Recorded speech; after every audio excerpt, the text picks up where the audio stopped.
Ketua Dekranasda Aceh Marlina Muzakir meminta dukungan konkret untuk pelaku UMKM dan industri kreatif di Aceh kepada Penasehat Dharma Wanita Persatuan Kementerian Pariwisata dan Ekonomi Kreatif DWP Kemenparekraf Adinda Yuanita Harsha. Dalam kesempatan tersebut, Marlina menyoroti pentingnya strategi pembinaan dan juga pemasaran yang lebih sistematis bagi produk-produk lokal yang memiliki potensi besar baik dari sisi nilai ekonomi maupun budaya. Marlina juga menjelaskan bahwa salah satu tantangan terbesar UMKM saat ini adalah akses terhadap pasar. Sering sekali mereka tidak bisa menitipkan barang ke luar daerah karena tidak memiliki modal cukup untuk memproduksi ulang jika barangnya belum laku. Akhirnya peluang untuk mengikuti pameran atau memperluas jangkauan pasar menjadi terbatas, ujar Marlina. Ketua Dekranasda juga menekankan pentingnya pemanfaatan storytelling sebagai pendekatan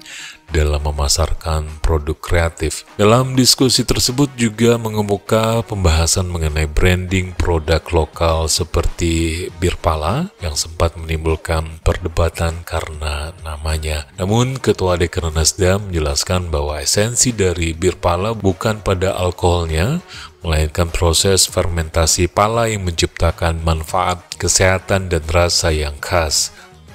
Beliau juga mendorong adanya ruang-ruang distribusi kreatif seperti pojok kreatif di warung atau pusat UMKM agar pelaku usaha tidak perlu membuka kios sendiri, dan ini akan membantu produk mereka tampil di depan publik tanpa beban biaya tambahan.